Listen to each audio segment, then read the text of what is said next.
Okay, rulers, settle down. Ruler School is brought to you by Odyssey Games, where you can go to get pre-orders of all the upcoming Force of Will sets, as well as releases of previous sets after they come out. TCGPrime.com, with over 100,000 Force of Will singles, as well as out-of-print boxes from the past, and TCG accessories, as well as FoulLibrary.com, a wonderful resource for deck lists, article discussions, and more. Check them out at FoulLibrary.com, as well as these amazing patrons. Special thanks to guest lecturer patrons Shukong Fu, Vite Ramen, and Maxime Van He. Thank you for your support. Class is in session. Hey there, rulers, DMO73 here, bringing you a feature match for the week between myself on my first draft of Athenia Life Loss and playing against Zack Schumann, playing Tea Party Alice. Before we get into the match, I do want to remind you about our upcoming Game of Gods Reloaded, Game of Gods Revolution case split tournament happening over on Discord this coming Saturday. So the Saturday after this match comes out. So go ahead and check out the link in the description to get signed up for that. Again, we're giving away a case split of Game of Gods Revolution, and you play on webcam, Wanderer format, super easy. Hope to see you there. Also, check out the link in the description for this coming November, Foul Fest 2, where we are going to be hosting the sequel to the very popular Foul Fest in Kalamazoo, Michigan at the Radisson, and we are going to be giving away a lot of prizing. The link in the description to the Facebook event breaks down just how much of the amazing prizing we have already so far announced, as well as a bunch of surprises coming down the line. So hope to see you there. Check them out, and from there we'll jump right into the match. So one thing to note is that, as far as I am aware, Zack is not playing any copies of Tales of Fantasia in his deck, and I am currently playing an Athenia Life Loss list that is, it is New Frontiers, but it is acknowledging the Wanderer ban list, or the combination ban list. So outside of 6 Sage Stone, you could take this deck from this match into Wanderer. Obviously, you might want to update it because you want to, but that's where we have it. So first turn, Deep Blue Soldier, very strong opening turn, gets him 2 Regalia here because of Deep Blue. He's going to get white and blue. Deep Blue Soldier, very good for the Alice deck because it does have the ability to banish itself, which makes it into a really good position to be able to set up for. Next turn, Callstone, swing, banish, reorder. You can be very aggressive that way. We're going to see a coin order from my side for everyone's favorite new Marvel Rare, Oborozuki. Oborozuki being an absolute powerhouse for this deck. Lets me look at the top 3 cards of my deck, put one into my hand, one into my graveyard, one into RFG, and then she gets a +1/+1 counter for each card in my grave and RFG. And then the crazy part about her is when she's ordered, she can remove a counter. Not only will she gain more counters when cards move from RFG to graveyard, but she can remove counters to apply a final battle type stat neg effect to my opponent's board for the turn at instant speed, which is pretty crazy. Callstone hitting that Magic Stone of Knowledge, playing a Tree of Growth for free since we're on Rebirth. This is very nice. It's going to get us to draw a card and lets us move that 1 card from the RFG to the graveyard that we did off of Oborozuki, taking her from 2 counters to 4 counters. So automatically we have this 6/6, not a huge body, but at the same time we can apply a -8/-8 to Zack's side of the board, which is pretty huge, especially when considering he might be trying to throw down an Ayu next turn.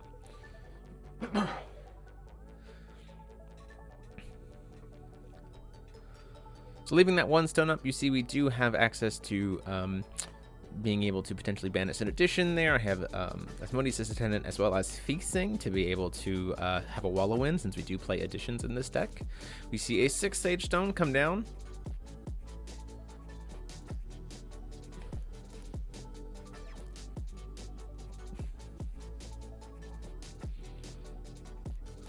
Zack deciding if he wants to swing in or try to just banish right up front. He's going to go ahead and start to cast Nosfaria, and then remember, hey, you didn't have a Regalia come into play this turn. You can't use that as of yet. So we'll catch that and then put him back. Only costs 1 if you've had a Regalia come into play this turn. Still a very, very powerful card for having some good protection during your turn. We are just going to see the straight banish rather than going for the aggression, which makes a lot of sense, I think, in this instance. And down comes the ordered Ayu.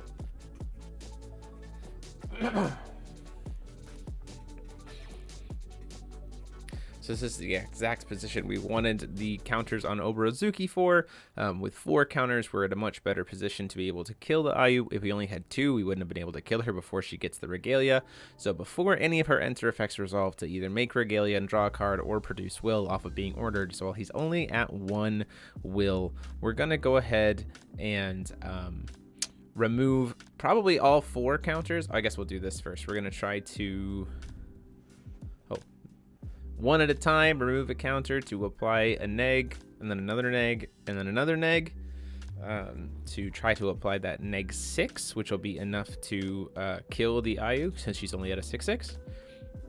And then we do have the nice thing here is we have the Feasting, so if he does have something with 1 will to be able to try to stop it, we can cancel that with the Feasting in hand, and then finish resolving the kill, and leave him with just 2 white.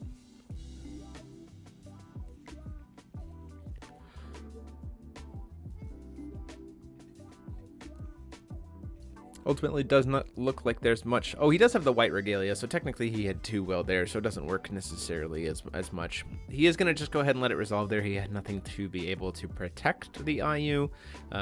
So we get that red Regalia and draw a card, and now he's got 2 floating white will.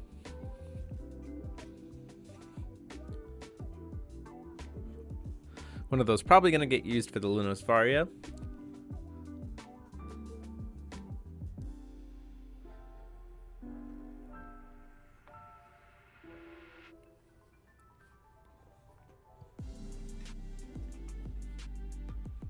Which would shut off my ability to apply any additional stat negs to the turn.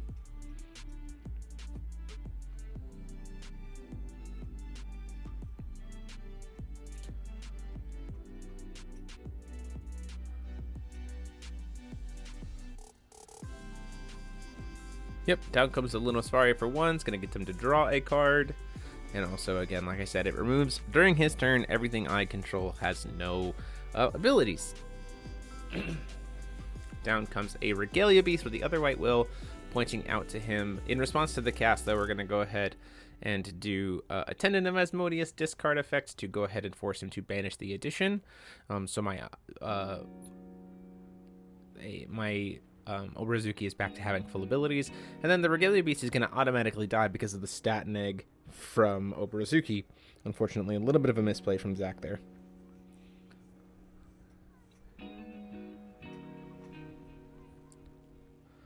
Looking at open hand, we do have another Ayu who at this point in time would survive, but only if ordered, and he can't order again this turn.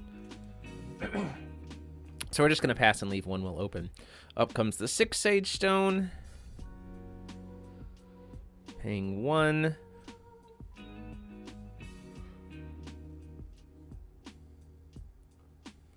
Starting to cast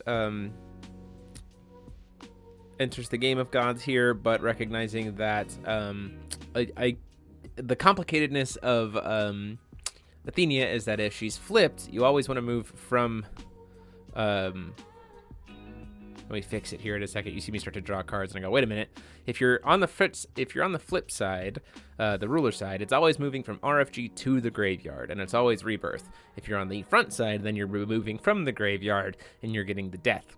The death is the draw 3. I don't have any other, things to pay for the additional cost for this card, so I end up putting those cards back on top of the deck, and then just forcing him to discard a card. He discards the Winds of Asgard, doesn't really do much here. I start to go to swing, and then I go, you know what? I will just leave up this flying body. Could be pretty helpful.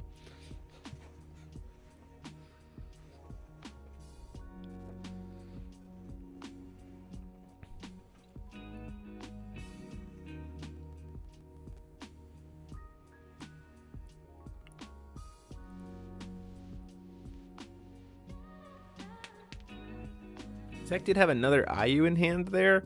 If he had a way to be able to get another Regalia, he'd actually be in a pretty good spot to be able to just probably kill. The problem is that he would go up to 9, up to 49, down to 47, and then, yeah, it would still be enough to kill me. It does decide to go for Priscia Dangerous Duelist instead. In response to her enter effect to try to burn the board so that I can still have a blocker, at least for now, we're going to go ahead and flash in that Feasting. He doesn't have any will to pay. We want him to not be able to burn on enter. We don't want him to be able to burn me twice, especially since he's going to get the 4th Regalia here.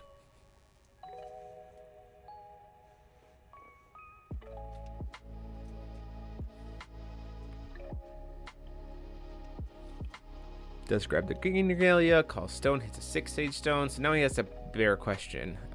There's nothing on my side of the field that can kill the Prisia, but if he taps the Prisia to go in, not only is he probably going to wipe my board, but he'll only have 6 Sage Stone, which will be void during my turn. And since I'm a deck that does life gain and kind of combo-y kind of stuff, going down to being only a void stone might not necessarily be the best position to put himself in at this point.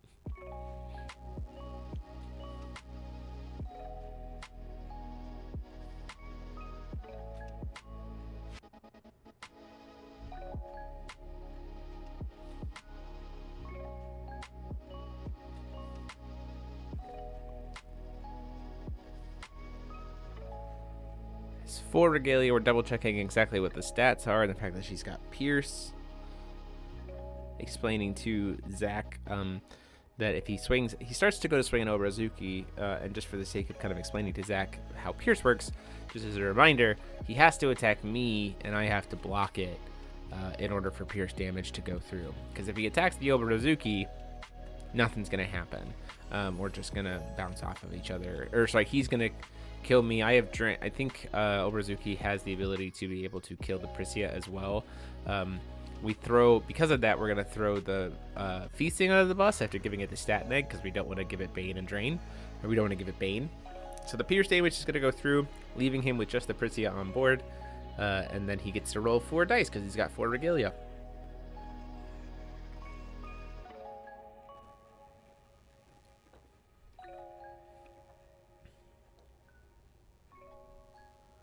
Rolling those 4 dice, we get 2 odds, 2 evens, so 1,000 to my face and 1,000 to my board, killing the Oberazuki and leaving him with just a void stone.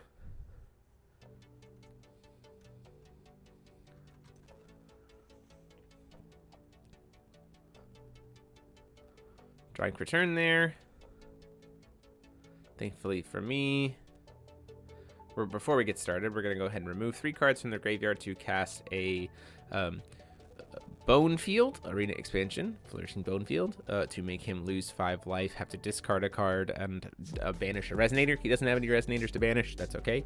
Main reason why we want to do this is we also want to have some cards in the RFG to easily fuel this tree, to also make my Oberazuki even bigger. So we order another Oberazuki out here, using the 6 Sage Stone, hit a Flourishing Bone Field that we think about sending to the graveyard, or think about keeping in hand, but since we're flipped, we do decide to keep the Flourishing in the RFG, get a bunch of counters onto the Oberazuki. I believe at this point it is 8. She'll get 2 more actually from the tree, which we'll catch here in just a second to go up to 10. And then we're going to put 3 back to do another Flourishing Bone Field, which will gain me 5 life and then get 6 more counters on the Oberazuki. So she gets 8 from herself, 2 from the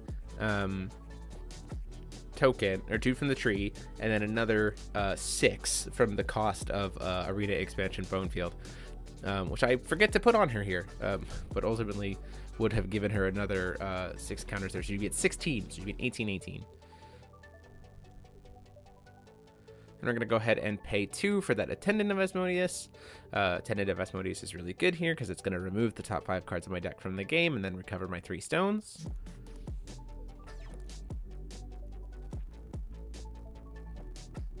And then from there, we can use the tree to gain some life now that we've got a full RFG again. 3, 4, 5, and then it counts as 9.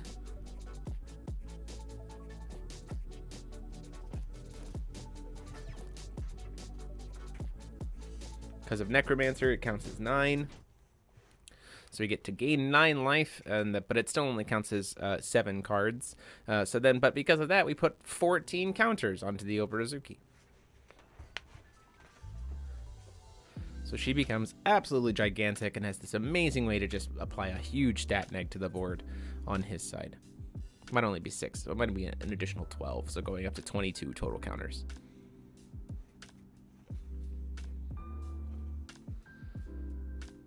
Although, would have been more if I had remembered the 6 from the bone field. Would have been 28 counters.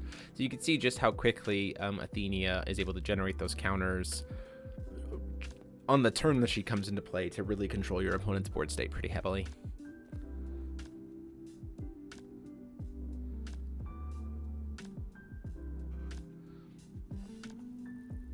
This is the other reason why we play a lot of Feastings in this deck, is because of the fact that we get a lot of additions. You usually typically have a couple of flourishing bone fields. I mean, Athenia, more than any other ruler, is probably actively using her arena expansions in multiple copies, unlike the others who are like typically 1 or 2 tops.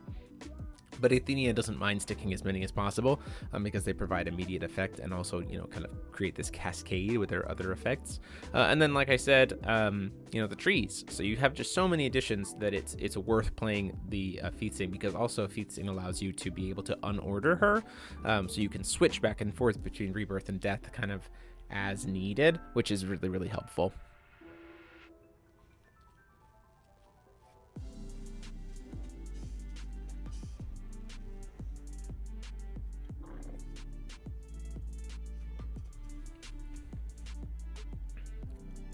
So Zack staring down a pretty big board here.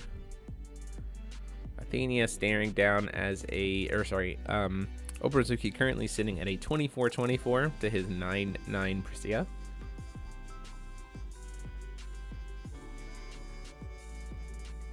Does have double Flashing Smile in hand. So he does have a way to kill the Obrazuki, but it's almost certainly going to result in just the board being negated. You know, I can apply when all is said and done, a negative, let's see, it's 22 counters, a negative 44-44 to his side of the field. So just literally anything that he would play is just immediately killed.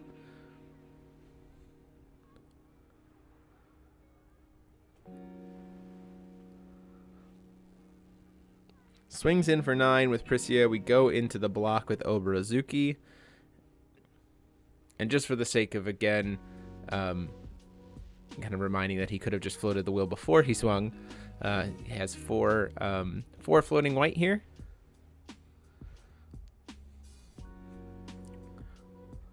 Decides to use 2 to cast that Flashing Smile.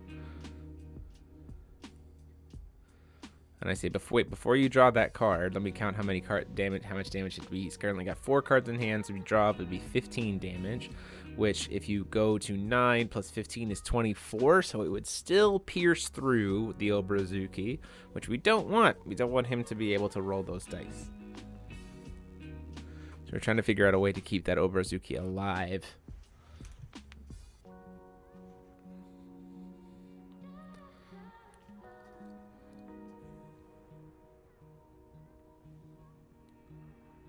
And so down comes that Feasting. Feasting's going to try to cancel the Flashing Smile unless he has 3. He says, I don't have 3, but in response to her answer effect, I'll do a second Flashing Smile. My 2 stones are 6 H stones. I forgot to float will as well before I move to block. Counting, though, it's only going to be 12 damage, so 12 will take Obrazuki at a 22, or at 24. So she'll survive the attack from the Prisya. And at that point in time, we're totally okay with that. We're gonna lose the Attendant of Asmodeus. We're gonna lose the Feasting, but ultimately we'll gain a bunch of life and kill his Prisya.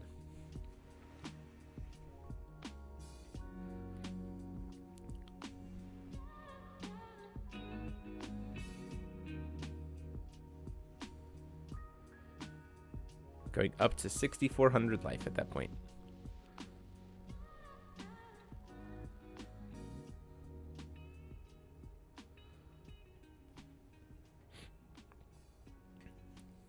Currently then tapped out, nothing to do except hope that what I have in hand isn't enough to bump up Obrazuki to get that last little bit of damage.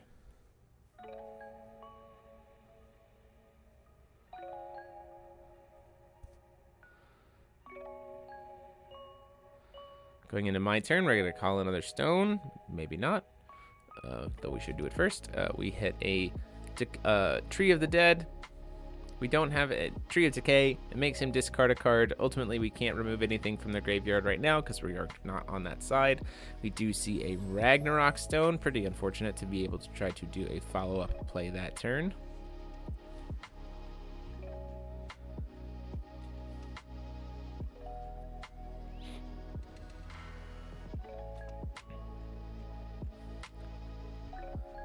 So I believe we swing in.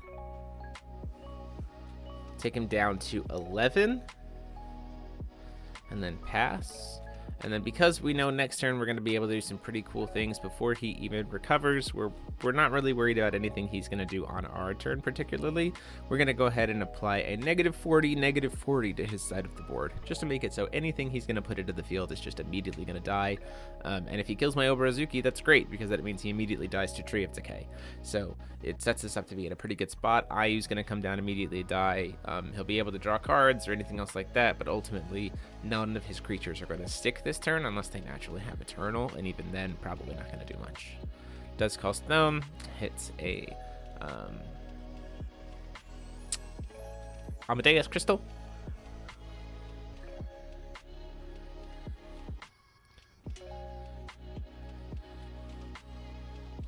And then just passes the turn there. We move to recovery, call Stone, have the will to be able to do what we need to here. Just removing every single card in my graveyard from the game, because he doesn't say that you can only remove. It says remove as many cards as you want, as you can.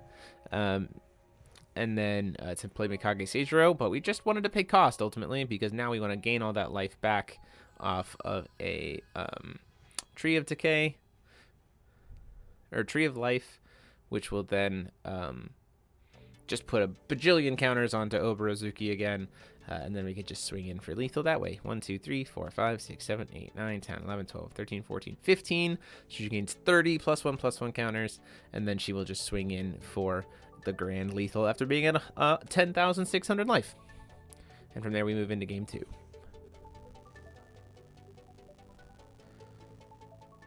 So in game 2 here, Zack trying to have maybe hopefully a more aggressive start and not have to deal with Oberazuki quite as much as he did in the early game.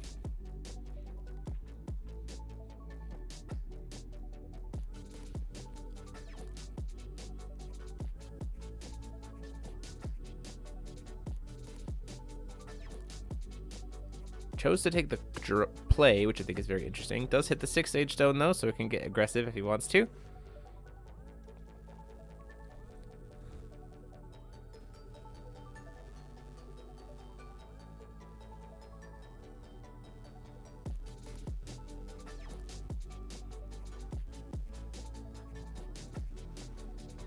Down comes Deep Blue Soldier.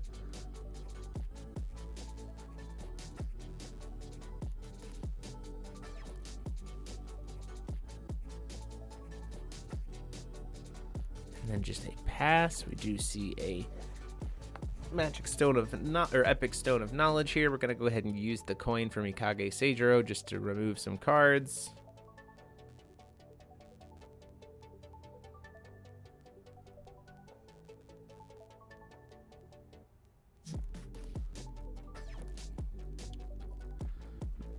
Flourishing Bonefield just to try to hurt him and force him to banish and discard. Just Alice as a deck just draws a million cards, so making him discard 1 doesn't really seem like anything. But ultimately, though, we're just trying to do what we can with a pretty poor start.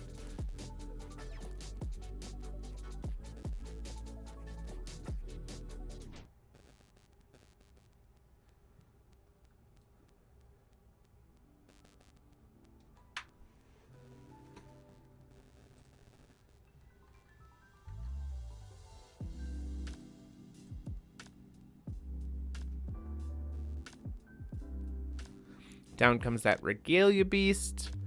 Very cool new card. Will count as another Regalia as well as being a ramp.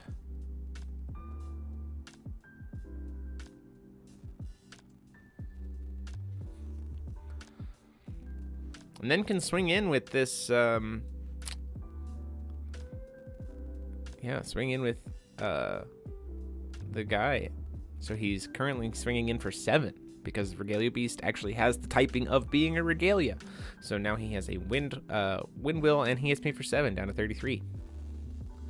Ultimately passing the turn there.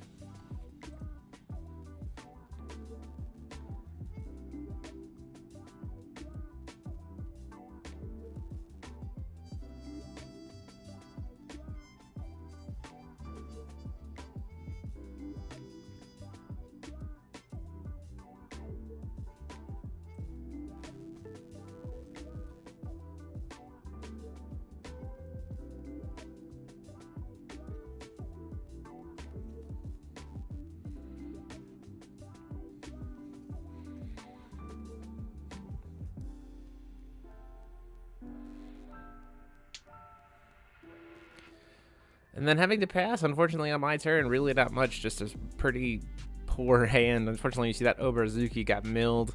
Don't really have a way to bring it back, which is exactly what Zack wants to see is the Alice deck. I mean, you know, definitely going into a green-black control deck doesn't necessarily feel great, but being as he is now at 4 Regalia, all he needs to do is order an Ayu, and he can apply pressure in a lot of other ways, even regardless beyond that. Thinking about using this Regalia Beast for something. Looks like we might go in for a 400 point damage swing, or maybe to tap. I don't see anything that's green in his hand. We're gonna go in and swing for 400. I say that's fine. I got nothing to do against it. Go down to 29, and then very clever use of the 3 Tea Party members. So 3 Tea Party members recovers target Regalia that he controls, so we can actually recover Regalia Beast because again, Regalia Beast counts as the subtyping of Regalia. This is pretty awesome stuff. Gets him a lot of cool pressure, gets him a lot, you know, the ability to ramp into stuff. We also could see a swing in for 900 potentially off of the deep blue. But also very clearly you can see he has an Ayu in that hand.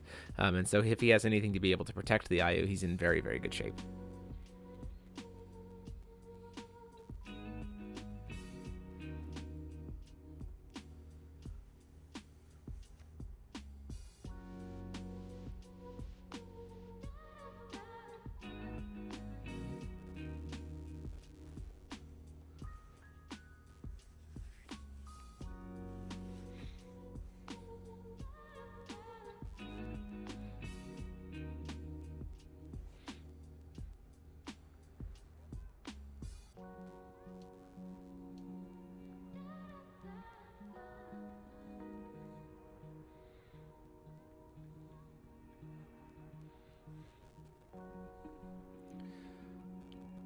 Does just decide to banish the guy instead of getting that maximum damage, but we are going to see coming down right away is going to be, we're going to float some will. Oh, interesting. We're going to float some will first before we even choose to do judgment, which I think is interesting decision there.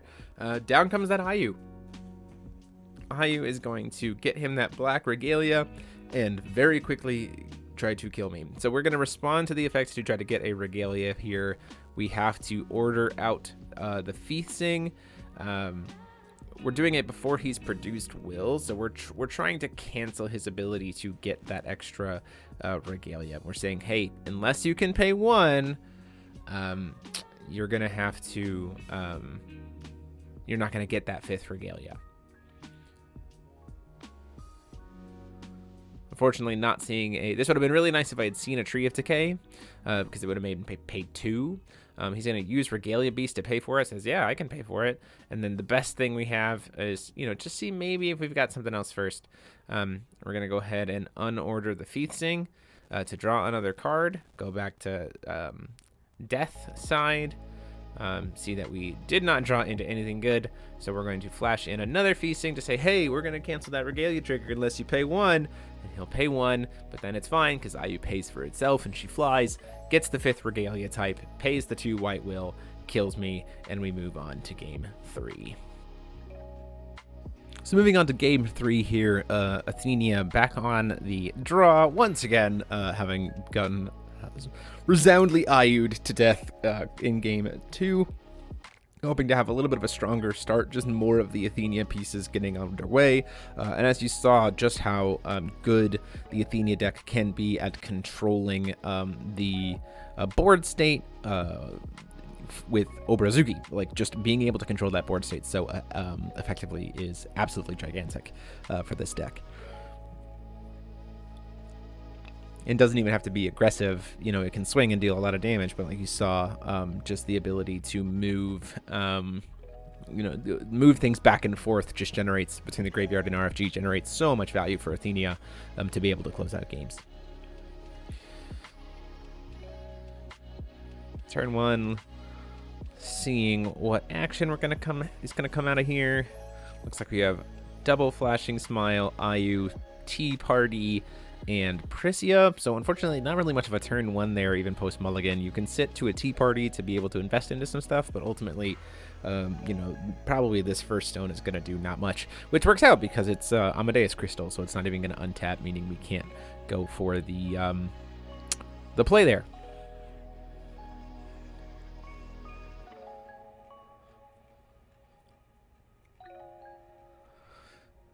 Probably just going to see a pass into a Tea Party on my turn.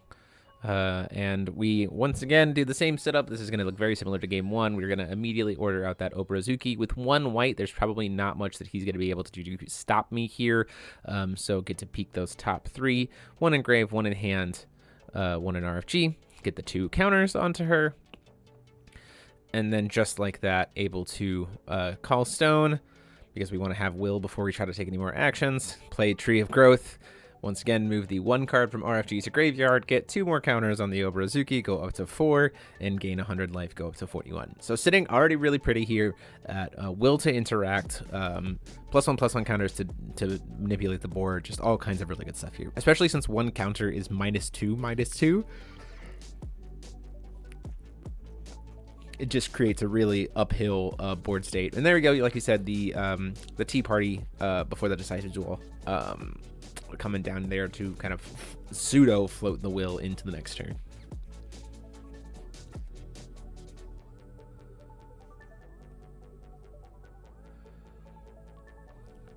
Call stone. We hit a Moon Breeze Memoria. So white and moon.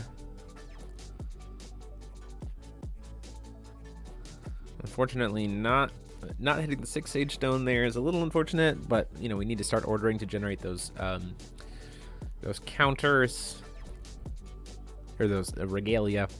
But we do have will to be able to do things like Alice Enters the Game of Gods, which can like blank my Obrazuki potentially for a turn, when he needs it, or force me to think that maybe I need to try to use it proactively, and then go from there and get a Regalia that way.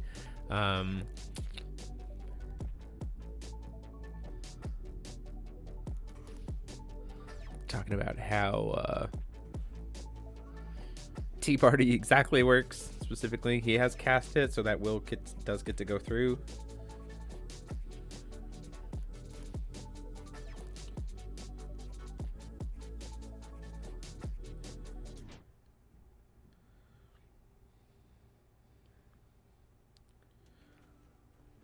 We are going to see a cast of a Regalia Beast here. Gets to come in as, so we're up to 1 white Regalia.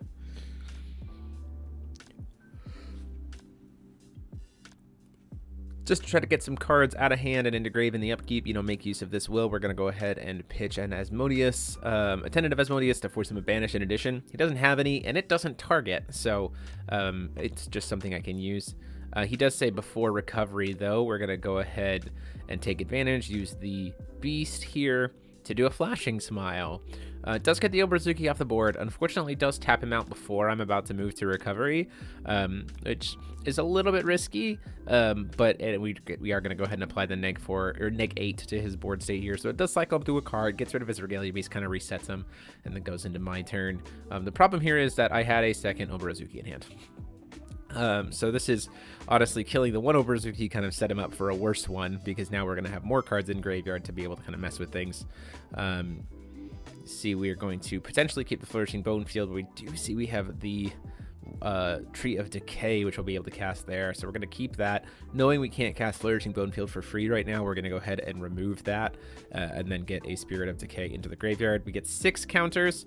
Call a Stone technically should be 2 more because of the tree trigger as well, which I think we catch here when we move 1 counter to here to gain another 100 life and then go up to a grand total of 10 counters. Or maybe I just missed the fact that I should have 2 more. And then in seeing that I have the Feasting there, we're like, let's just go ahead and pass. Just in case he tries to do something to tap out.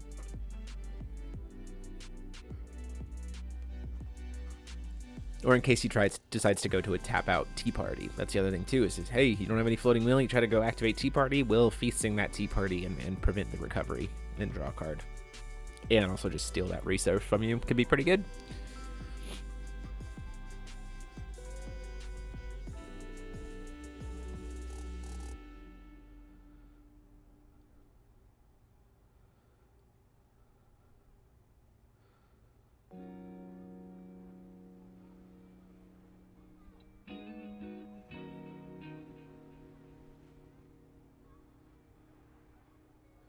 Probably going to see an order here, even if it's just to generate the Regalia. I could see IU being ordered here because she's also going to let you, if he does have just 1, I mean, I still think there's a world where you order IU here because she only costs 1.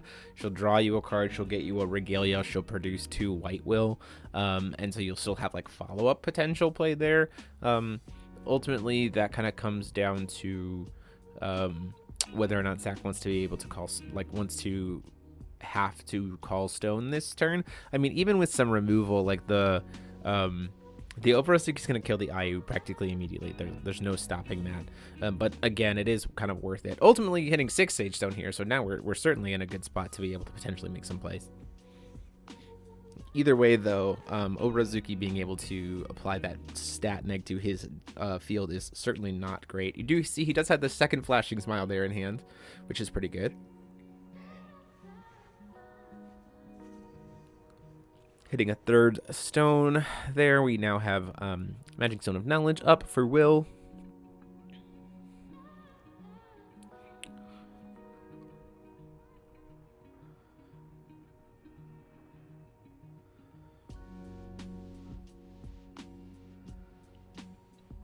Deciding what the play line is here. We have quite a few cards in grave, so the idea of something like Mikage Seijiro could be pretty good here because it moves the cards as cost. So then they're automatically into the RFG, which sets us up to be able to immediately use Tree, potentially. Do have to pay 2 for it.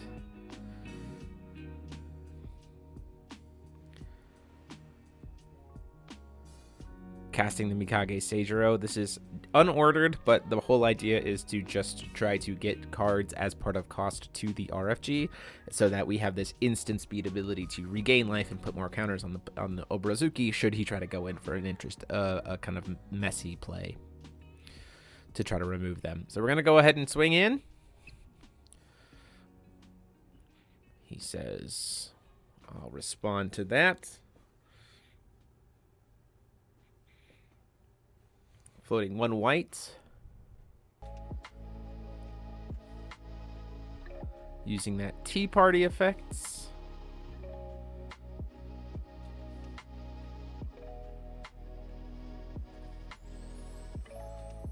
To try to recover a stone.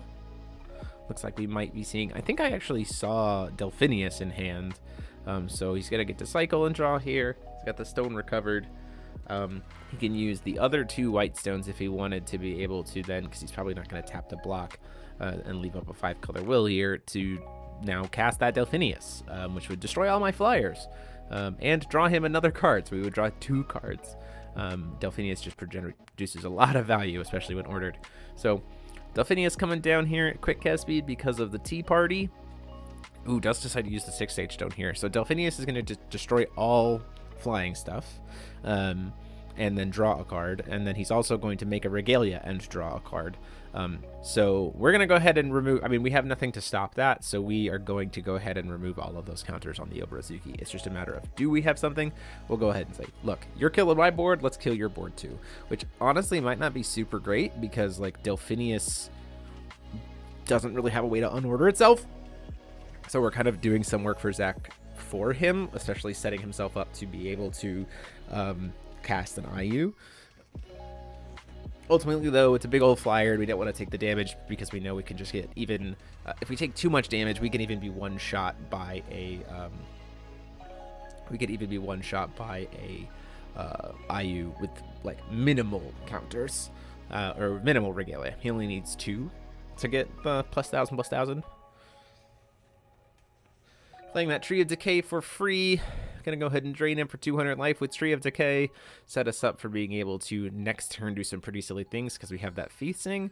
We're in a spot to be able to really start doing some drainage because Feasting could order in response to her own enter effect, move all of my things from RFG to graveyard, gain a bunch of life, and then immediately unorder, switch back to Tree of Decay, and then drain him a bunch of life. So like we do have ways to be able to really abuse these trees and go back and forth.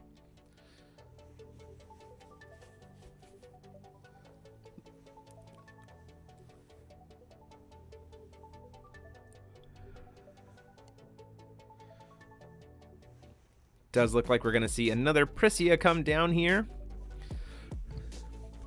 And so once again, because he only has 1 will, we're going to go ahead and proactively say, I don't want to get burned twice this turn. Thank you. And we will flash in the Feasting to cancel the enter effect unless he can pay 2, because I have true additions. He does not have the will to be able to pay for that, so he remains safe. Ultimately, we are going to take some high rolls here. It is going to be just 2 Regalia. One argument could be that I should have canceled the Regalia generation trigger, because it also sets us up for, it keeps him off of... It makes it so he doesn't draw a card. It keeps a Regalia off the board, so he can only roll once. Even if he swings, it also slows down the generation for IU later, and I'm about to be able to gain a bunch of life. But this line, I think, was better in the moment because it makes him have to commit more to get less. In comes that Linosfaria to try to attempt to remove all of my abilities for the turn, and then in response, what we're going to do is exactly what I said. We're going to use Tree of Growth, or Tree of Rebirth, to gain a bunch of life. And then move everything to the graveyard. Unorder with Feasting. Draw a card. And then use Tree of Decay to do the same thing. And remove all those cards back from the graveyard to drain him for that much life.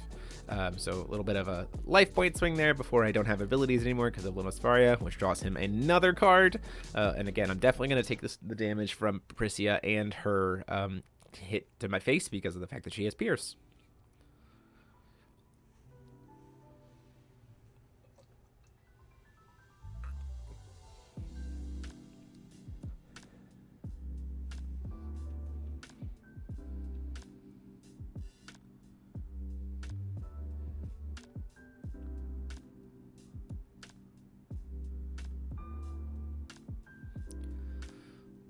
So take the damage from the Pierce. He gets to roll 2 dice.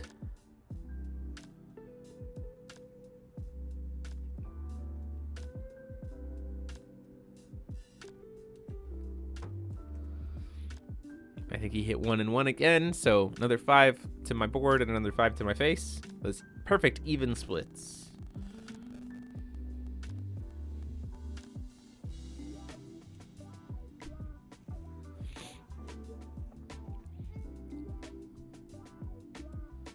Go ahead and drain him for...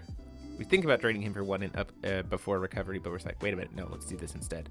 We're going to order out a Spirit of Decay.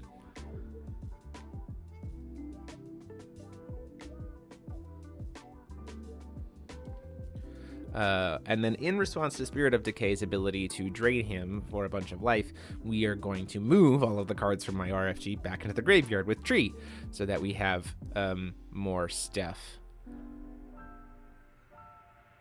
So it'll drain him for more life. 900, take him down to 21. We get 9 +1/+1 counters, to actually up to 11 +1/+1 counters, and those are really nice to be able to control that board state as well. Ultimately, we can make that Prisia very, very tiny, and so like it's this weird state of you want to kill the Prisia so you don't keep taking the chip damage, but you also don't care too much about the Prisia. The Lenosfaria is really the thing causing a lot of problems here. And as you can see, I have 2 Necromancers in hand. Those are cards that you absolutely do not want to see in the hand of Athenia, because you want them in your graveyard to really fuel a bunch of stuff. Now, there is a world where I just try and cast it for the sake of, but ultimately, not entirely sure what we're going to do there. We're probably going to have to kill the Prisia on this turn, because the Spirit of Decay has no way to be able to remove his counters because he has no abilities during Zack's turn. Gonna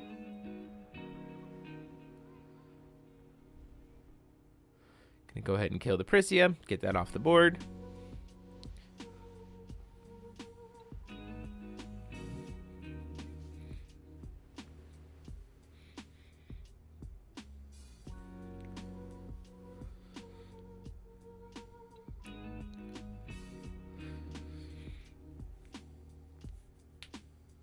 Killing my own Spirit of Decay with his own counters so that we can unorder and be on the death side.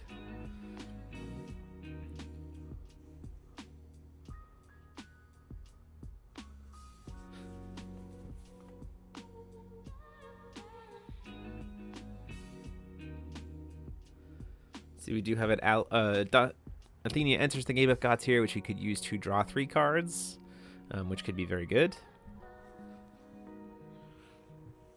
We do have a Mikage Shinjiro there, but we've already ordered this turn, so that doesn't really do much. Picking which 3 cards we're going to go ahead and remove here. I think I'm doing some math for a Tree of Decay to see if there's any way possible for me to get 2100 in life. The problem is because I've already ordered that I can't. I would need to be able to somehow have drain, order, unrecover, unorder, redrain. So what we're going to do instead is Athenia enters the game of gods. This is going to force him to banish a Resonator. If he can't, he discards a card. We'll remove 3 as cost so we can draw 3 cards. Ooh, the deep blue finally coming down in the later turns. Doesn't look like the draws were too helpful. We did see a second Tree of Decay there, but doesn't help me too much, other than just to get another card out of his hand. Another Tree of Decay plus Bone Field will get me to 4, which would be really nice to be able to mess with, like Feet Sing. It's just going to hard cancel kind of pretty much anything. Also, probably a good idea to keep a Tree of Decay just in case the other one gets killed, so I have a free Tree of Decay later. And because 2 Tree of Decays don't really help, it's usually best to just kind of hold one back, especially against a deck like Zack, where he's not going to be necessarily discarding my hand, but could be destroying everything that I own. So better to keep it for a follow-up play later. So I do have a Algernon there, which I could hold back to order next turn.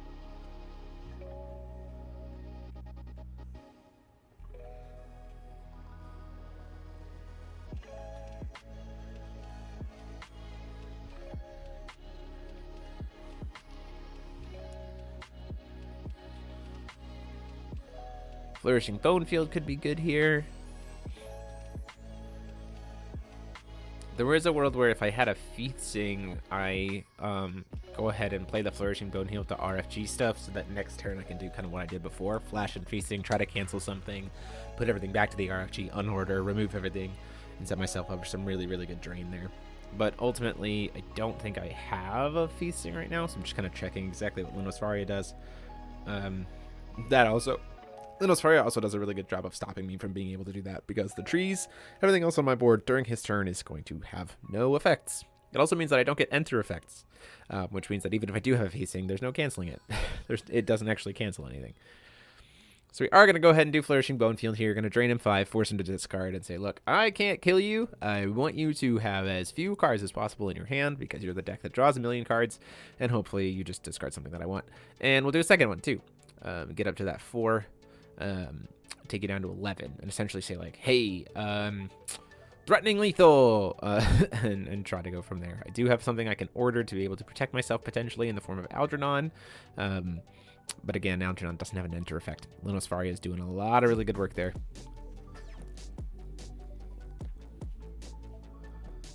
Got a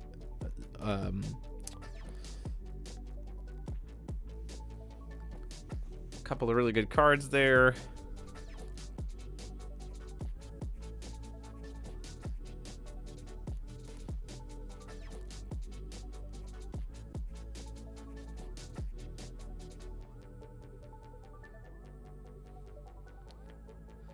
In comes an ordered Charlotte.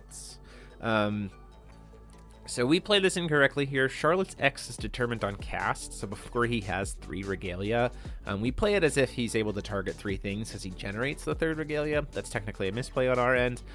When Charlotte came into the field, he had 2 Regalia, so he would be able to target 2 things. Ultimately, he'd probably just target the Tree of Decay and the Tree of Growth. That makes most sense. Just this way, he also gets to hit a Bone Field, which doesn't really do much.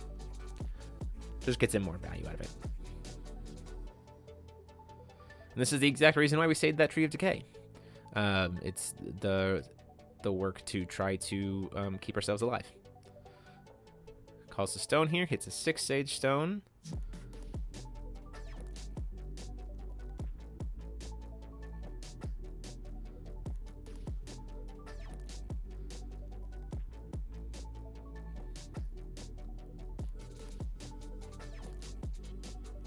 Seeing if there's anything in response. It does decide to just pass the turn there. I believe we're going to go into recovery and then start going for free Tree of Decay. We're at a point where we can start doing some crazy stuff. We don't have access to be able to move stuff from RFG to Graveyard, which is unfortunate because we lost the tree. That would have been really, really good if we could have. See, that hand is 2 IUs, which is crazy. What I do believe happened, though, is I think we might have top decked a Gilapis, which is nice.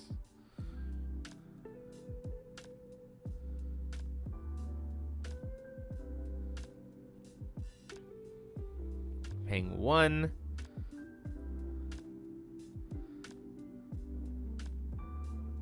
And 2.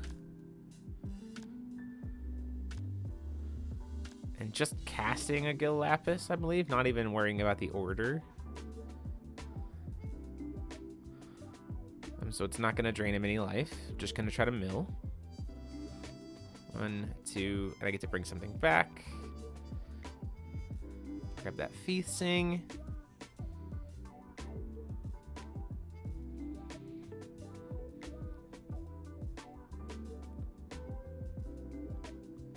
Eight cards in the yard. He's at 11 life.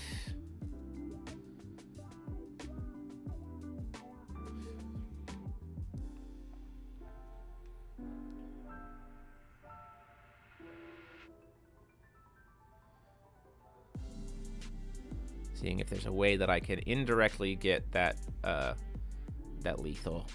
Do hit a 6 Sage Stone there, which is like 8 before we go too fast.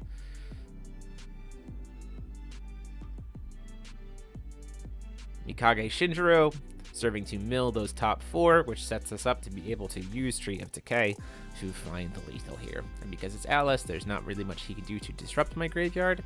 So, and we hit a Necromancer, which is even better for us. So we can go 4, 5, 6, 7, 8, 9, 10, 11, 12, 13, 14, 15 worth of cost for Tree of Decay to try to make him lose 1,500 life. Seeing if there's any way he has any kind of life gain or anything else like that. You see he has double IU. Alice enters the game of God's Flashing Smile. So it has to be... I don't think there's anything in white that can save him there. So we do see an Alice enters the game of Gods just to make a Regalia, draw a card, see if we draw into something. And then at this point, though, the problem is if he tries to commit to any action, and we could have done it there for sure.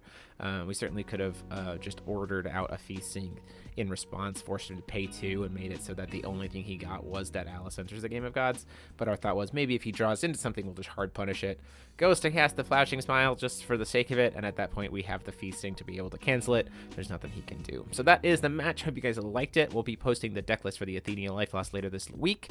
And until next time, this is DMO73 saying class dismissed.